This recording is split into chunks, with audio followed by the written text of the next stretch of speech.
Well, welcome to my kitchen. I am going to make banana bread today for Easter. And by the way, happy Easter. First of all, I want to turn on my oven, preheat my oven to 350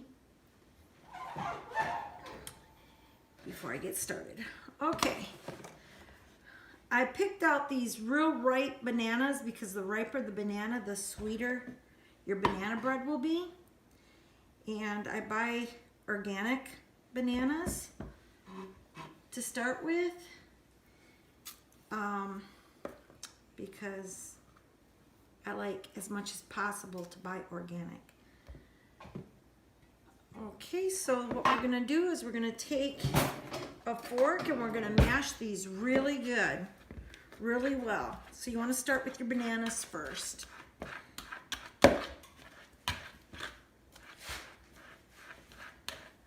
You want to mash them, get them really mushy. Okay, and I think I've mentioned before that we eat strictly vegan in our home. So when I cook with, instead of eggs, I use flaxseed meal to replace the eggs. And usually what one egg is 1 tablespoon of flaxseed meal to 3 tablespoons of water, and you'll have your 1 egg. Now, a lot of times I don't measure my flaxseed meal out with my water. After 12 years of doing this, I kind of just go with it.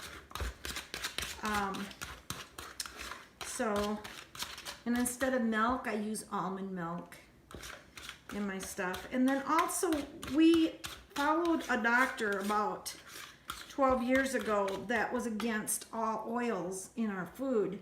So instead of using oil in my food, like my cakes or my breads, I'll use applesauce in my food. My cookbooks are by John McDougall. And then I have a cookbook in here also by Esther Stein, Dr. Esther Stein. If I'm not saying those or pronouncing those accurately, I'm sorry. Please forgive me for that.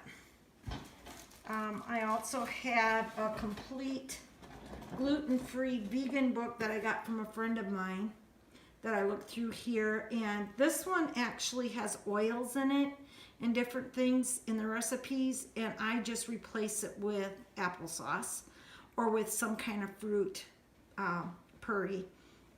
So just to give it moisture.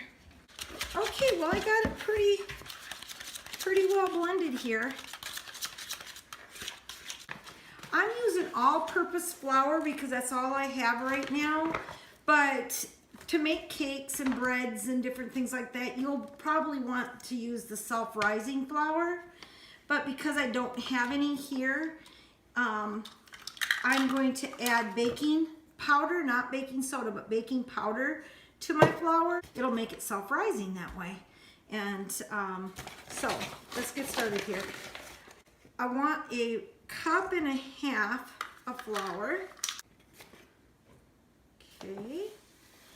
1/2 cup of sugar. And like I said last time I cooked with y'all, I don't really add 1/2 cup, but you'll want to if you like your stuff sweet. I almost go to the 1/2 cup of sugar. Sometimes in some of my recipes, you'll see me putting stevia in instead of sugar.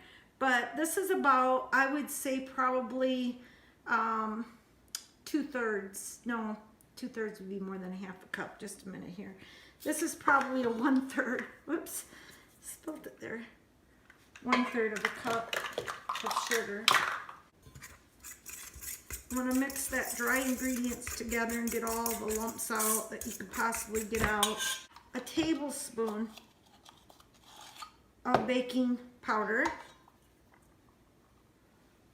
I'm going to add allspice, and I'm only going to add like 1/4 of a teaspoon of allspice. And then I'm going to take some cinnamon, and if this is mixed with sugar, I'm not going to put a whole lot in it, but I do like cinnamon in my stuff.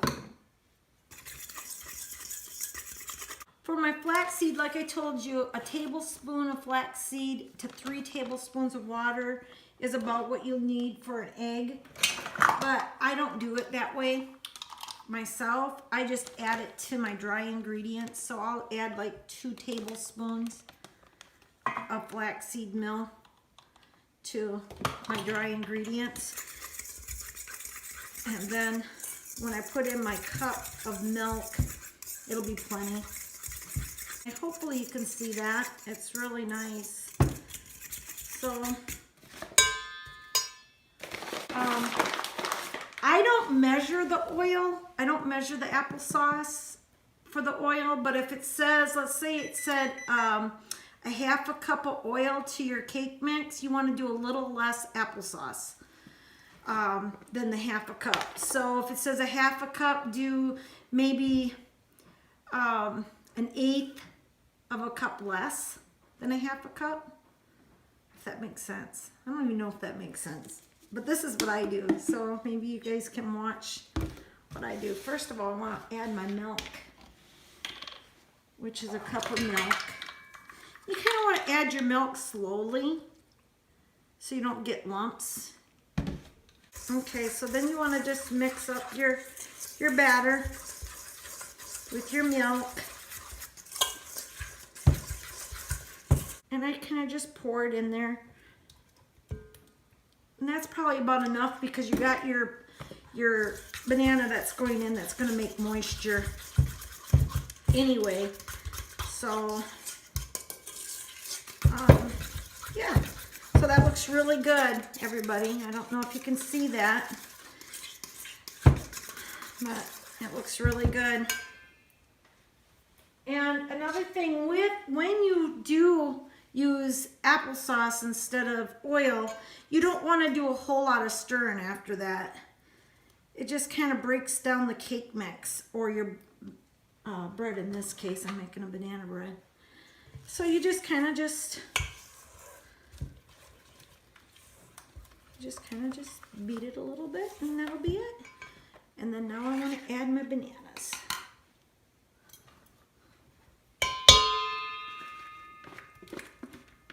To my mixture. Looks really good. Okay. Then I like to use pecans. A lot of people will take and use walnuts in their banana bread. I like pecans because they're easier for me to chew. I'll probably just like a half of a cup full.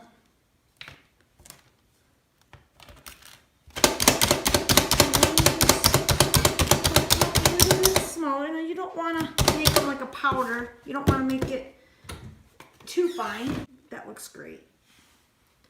That looks great. So then you just add those to your banana nut bread. And voila, it's done. I already got my bundt pan ready to go. And I use this spray so nothing sticks. And I just use very little. I'll even spray it and then wipe it out with a paper towel because I don't really like to use any kind of oils. But sometimes these pans, after you use them a while, they'll start sticking. And I don't really like that when that happens, and I'm sure you wouldn't either. So if you have to use a little bit of cooking spray, you can. But I think this is going to turn out wonderful.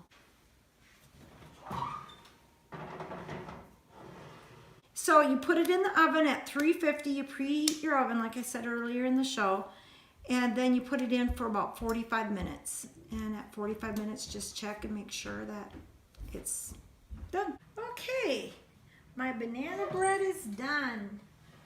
It smells so good. Oh my goodness, it smells so good. There you go. Pretty, isn't it? Okay, we'll have that for lunch today. Well, thank you for being with me here in the kitchen. And maybe next time we'll bake something that's for supper. Okay, God bless.